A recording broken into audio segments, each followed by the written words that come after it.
The first rule of success is to have a vision.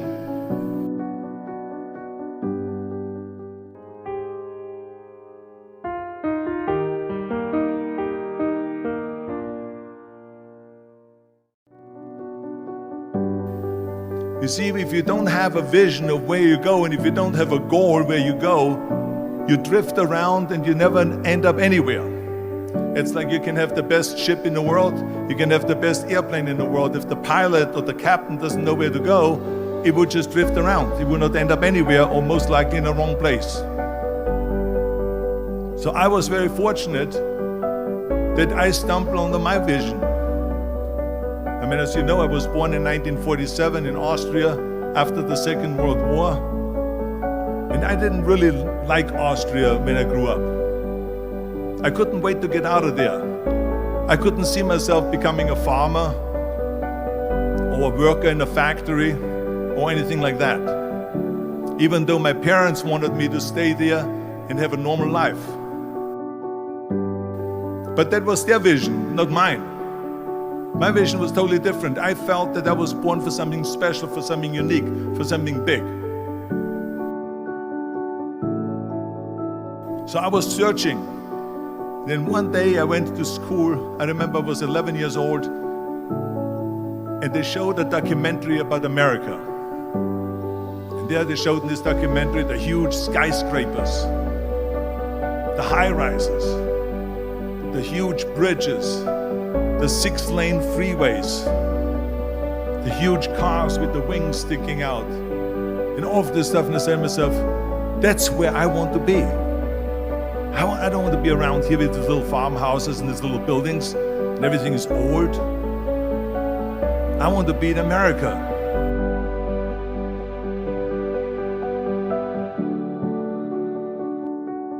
One day after school, I walked by a store in Graz. So I went inside and I looked around and I looked at this stuff, and then I saw a magazine. I saw a bodybuilding magazine that had Reg Park on the cover.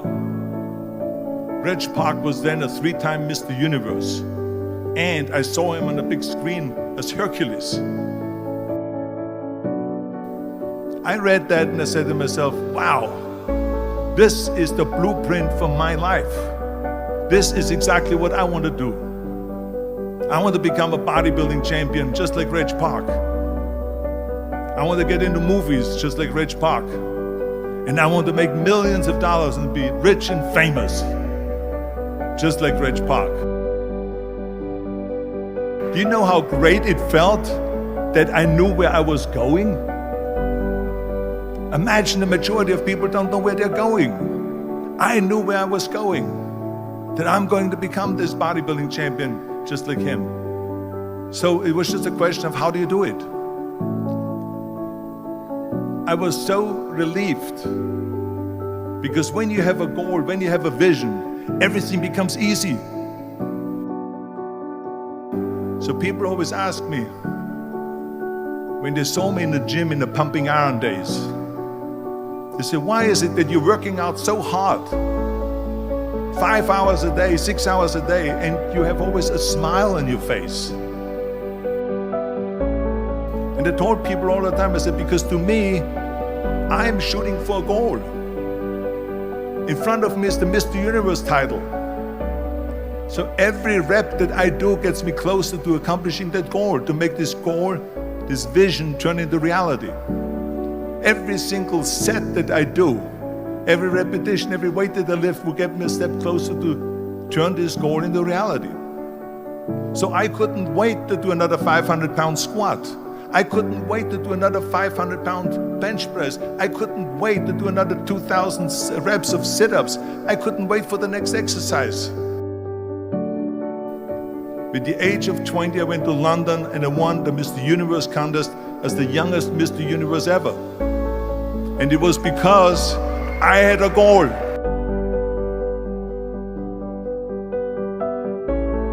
So let me tell you something, visualizing your goal and going after it makes it fun.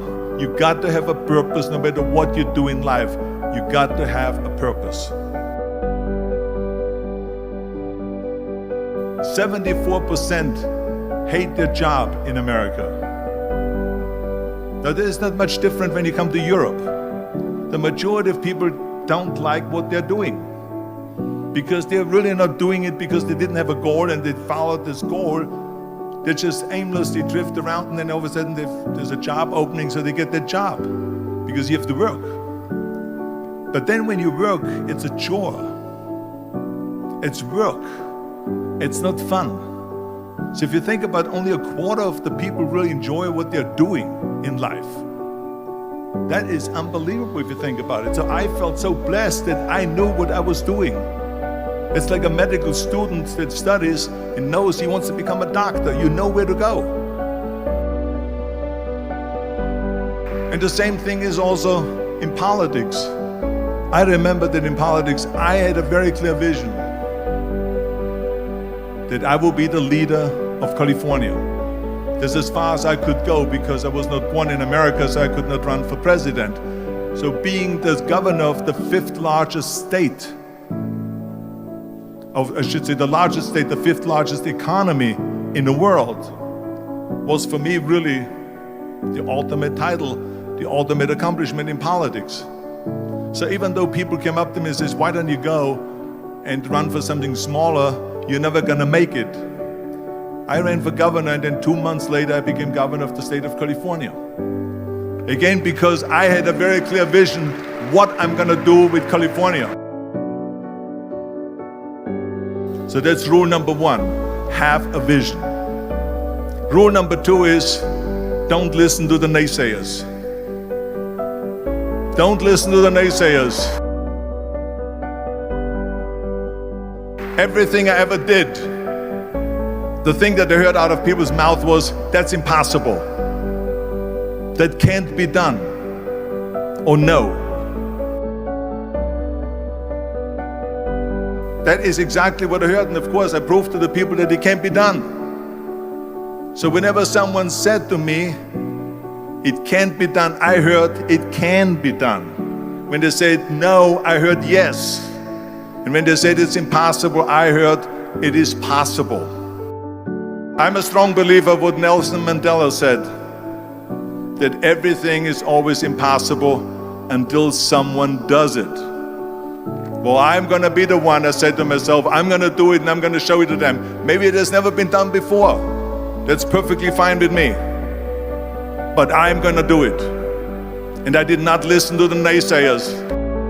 It's all about the hard work that you put in.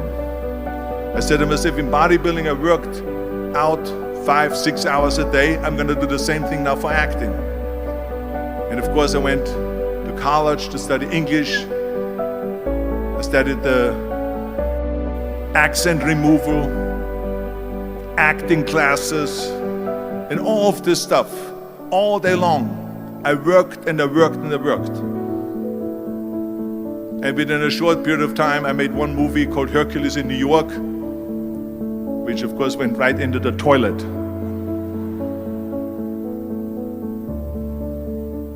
But it didn't discourage me. I still had the same vision. And then all of a sudden I did Streets of San Francisco. I did Stay Hungry and Pumping Iron and The Villain. And then all of a sudden I was asked by Dino De Laurentiis and by Universal Studio to star in Conan the Barbarian. And after I did Conan the Barbarian, the director at the press conference said to the press, the director was John Milius. He said to the press, if we wouldn't have had Arnold, we would have had to build one. So think about that. The very body that they said can never be sold because the time is wrong. A few years later, I'm doing Conan the Barbarian, and it was the #1 hit at the box office when it came out in the summer of '82. Think about that. And the director says, if we wouldn't have had his body, we would have had to build one.